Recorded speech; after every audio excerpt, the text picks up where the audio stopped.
A'udzu billahi minasyaitonir rajim.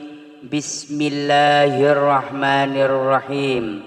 Assalamualaikum warahmatullahi wabarakatuh.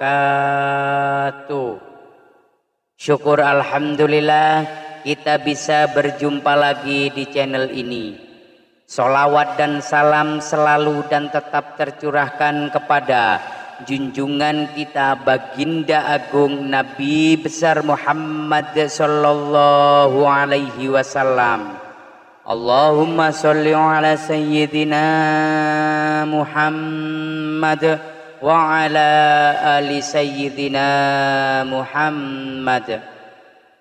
Harapan dan doa saya, semoga saudaraku semuanya selalu diberikan kesehatan, dilapangkan rizkinya, diampuni dosa-dosanya, dan dipanjangkan umurnya.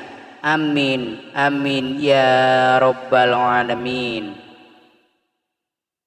Sahabat beriman yang dirahmati Allah, setiap yang hidup pasti akan mengalami kematian. Salah satu tempat yang pasti akan menjadi tujuan terakhir saat manusia telah meninggal adalah kuburan. Di tempat tersebut manusia akan mulai mempertanggungjawabkan setiap amal perbuatannya selama hidup di dunia. Tahukah kita, ternyata kuburan setiap harinya berseru meneriakkan peringatan kepada umat manusia tentang hal yang harus dipersiapkan sebelum masuk ke alam kubur. Lantas apa peringatan yang diserukan kuburan itu? Dalam hadis yang tertulis dalam kitab Dakhaikul Akbar, juga semakna dengan hadis dalam kitab Sunnah Al-Turmuzi, disebutkan bahwa kuburan setiap harinya berseru meneriakkan 5 peringatan. Saya ini adalah tempat sendirian, oleh karena itu maka engkau carilah teman yang akan menemanimu nantinya, yaitu bacaan Al-Quran. Saya ini adalah tempat yang sangat gelap, maka terangilah saya dengan sholat malam. Saya ini adalah tempat yang dipenuhi oleh tanah, dikelilingi oleh tanah, maka bawalah alas tidurmu yakni amal soleh. Saya ini adalah sarangnya ular-ular, maka bawalah racun ular-ular tersebut dari muka bumi, yaitu bacaan Bismillahirrahmanirrahim. Saya adalah tempatnya malaikat mungkar dan nakir bertanya, maka perbanyaklah membaca La ilaha illallah Muhammadur Rasulullah, agar engkau bisa menjawab pertanyaan malaikat mungkar dan nakir tersebut. Hadis riwayat Turmuzi. Yang pertama, carilah teman yang akan menemanimu di alam kubur. Di alam kubur adalah tempat yang sunyi dan sepi. Tak ada seorang pun dari sanak saudara yang masih hidup yang mau menemani.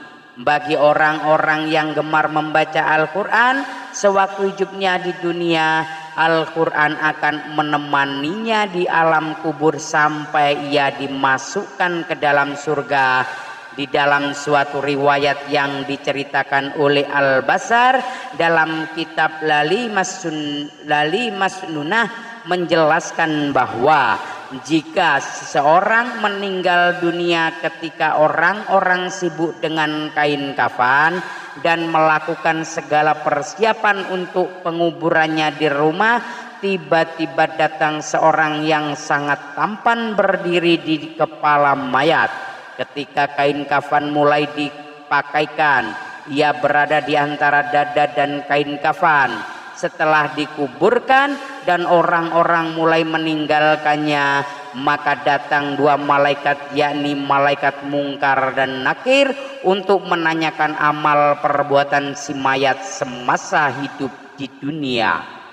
Kedua malaikat tersebut berusaha memisahkan orang tampan tersebut dari si mayat agar memudahkan proses ditanya jawab tersebut. Akan tetapi si tampan berkata, ia adalah sahabat karibku, dalam keadaan bagaimanapun aku tidak akan meninggalkannya. Jika kalian ditugaskan untuk bertanya kepadanya, lakukanlah pekerjaan kalian. Aku tidak akan berpisah dari orang ini sehingga ia dimasukkan ke dalam surga. Kemudian si tampan itu berkata kepada si mayit, aku adalah Al-Quran yang terkadang kamu membaca dengan suara yang keras dan terkadang kamu baca dengan suara yang perlahan. Jangan khawatir, setelah menghadapi pertanyaan munkar dan nakir ini, engkau tidak akan mengalami kesulitan. Yang kedua, carilah penerang yang akan menerangimu di alam kubur. Ada banyak hal yang dapat dilakukan untuk mendapatkan penerangan di alam kubur.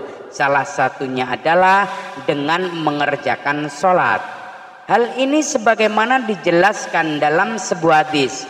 Sholat adalah cahaya, sedekah merupakan bukti nyata, sabar itu sinar, dan Al-Quran adalah pembelamu atau penuntunmu.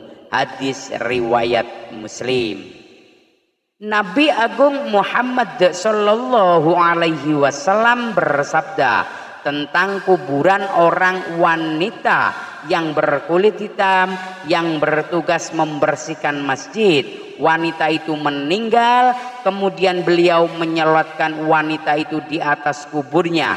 Setelah selesai beliau berkata, sungguh kuburan-kuburan ini penuh dengan kegelapan atas penghuninya, dan sungguh Allah Azza wa Jalla akan meneranginya untuk mereka dengan sholatku di atas mereka. Hadis riwayat Muslim. Yang ketiga, carilah alas tidur untuk alasmu di alam kubur. Amal soleh dan kebaikan yang dilakukan selama hidup di dunia nantinya akan menjadi alas tidur bagi mayit di dalam kubur. Salah satu amal soleh itu adalah membaca Al-Quran. Selain akan menjadi teman di alam kubur, Al-Quran akan memberikan alas tidur bagi si mayit kelak di alam kubur. Hal ini sebagaimana disampaikan oleh Al-Basar dalam kitab Lali Masnunah. Ia menjelaskan bahwa Al-Quran akan menghamparkan tempat tidur dan permadani sutra yang penuh dengan kasturi. Yang keempat, bawalah racun dari bumi untuk membunuh ular di alam kubur. Bagi orang-orang yang beriman, racun untuk membunuh ular di alam kubur adalah bacaan Bismillahirrahmanirrahim. Dengan membaca ini berarti seseorang telah menghambakan diri sepenuhnya kepada Allah. Ular penyiksa di dalam kubur itu bernama ular kinin. Kepedihan siksaannya sebagaimana dijelaskan dalam sebuah hadis dari Abdullah bin Abi Sayyibah berkata, saya mendengar Aisyah radhiyallahu anha berkata, hai orang-orang kafir akan disiksa pedih di kuburnya dengan dicabik-cabik oleh ular ganas yang botak. Lalu ular tersebut memakan orang itu dari kepala hingga kakinya, kemudian orang itu kembali ke bentuk sempurna. Setelah itu dimakan lagi orang itu dari arah kaki sampai kepalanya. Lalu orang itu kembali ke bentuk sempurna. Lalu ular itu memakan lagi orang tersebut dari arah kepala hingga sampai kakinya, begitu seterusnya. Hadis riwayat Ibnu Abi Sayyibah. Yang kelima, perbanyak membaca kalimat tauhid. Dengan memperbanyak membaca kalimat tauhid, la ilaha illallah Muhammadur Rasulullah, meresapi dan memahami maknanya, maka hal tersebut dapat mempermudah mayat dalam menjawab pertanyaan malaikat di dalam kubur. Hal ini dikarenakan kalimat ini merupakan zikir yang paling utama. Barang siapa di akhir hayatnya mengucapkan kalimat tauhid ini, maka ia mendapatkan jaminan surga.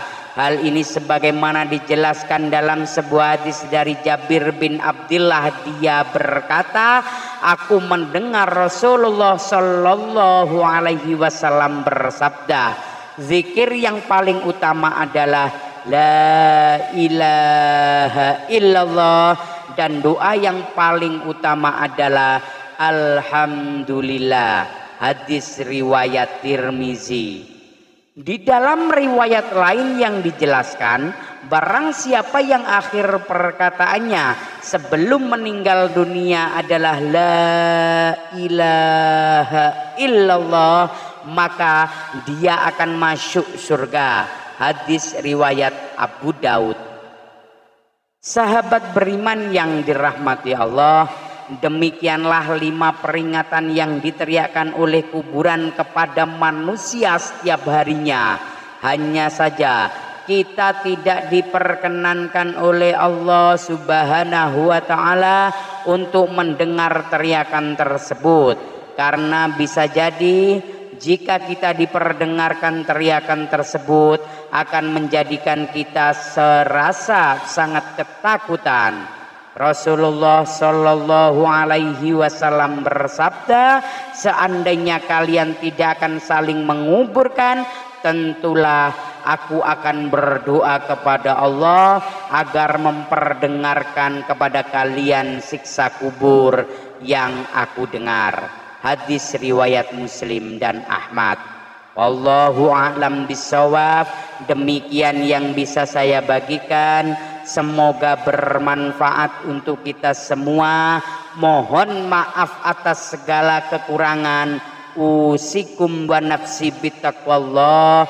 Assalamualaikum warahmatullahi wabarakatuh.